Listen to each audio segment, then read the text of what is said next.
Plateforme d'observation archéo-astronomique Morro da Galeta. Un monument de pierre. Un calendrier de lumière. Un dialogue avec le temps. Bienvenue. Le 25 novembre 1988, j'ai découvert quelque chose d'extraordinaire. Un bloc monumental de pierre, d'environ 7 mètres de hauteur et 7 mètres de longueur.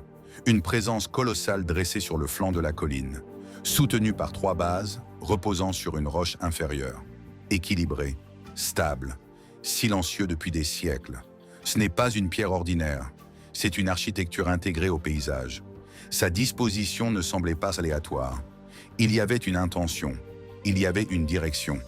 Avec le temps, il est devenu clair que ce bloc marque, à l'horizon, le déplacement annuel du Soleil.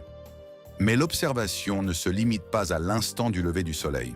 Sur le profil du Morro da Galeta, lorsque le Soleil dépasse environ 15 degrés au-dessus de l'horizon, sa lumière frappe avec plus de précision les formations rocheuses supérieures.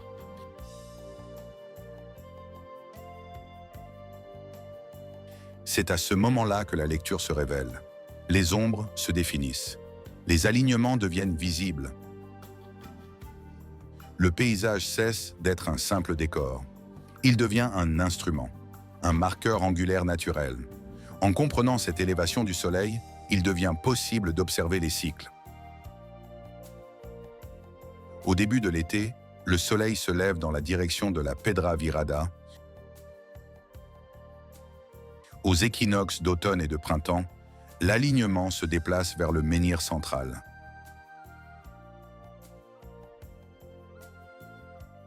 Au début de l'hiver, le Soleil se lève au-dessus de la mer.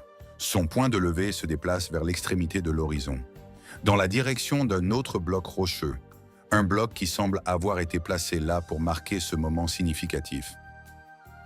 Le solstice d'hiver, c'est le point où le Soleil atteint environ 58 degrés d'azimut, au moment où sa lumière rencontre la silhouette de la colline.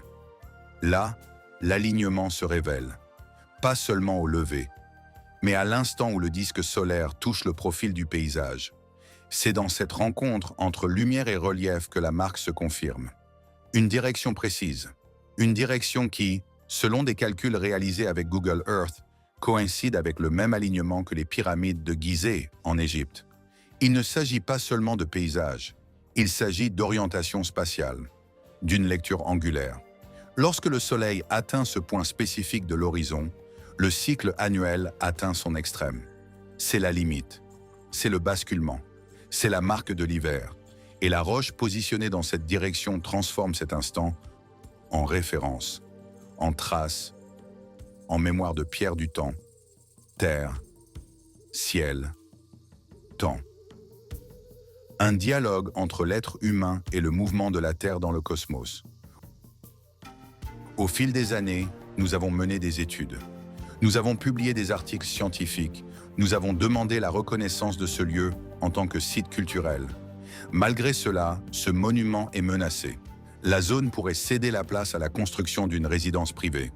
Si cela se produit, nous ne perdrons pas seulement des pierres. Nous perdrons une mémoire. Nous perdrons un marqueur du temps. Nous perdrons un point de connexion entre paysage et connaissance. Mais il est encore temps. Si vous croyez en l'importance de préserver ce lieu, vous pouvez nous aider.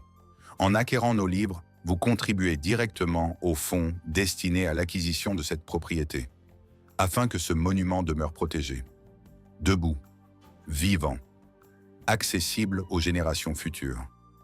Préserver est un acte collectif, et ce sentier est plus qu'une promenade. C'est un appel, une invitation à regarder le ciel et à comprendre le temps. Merci de marcher avec nous.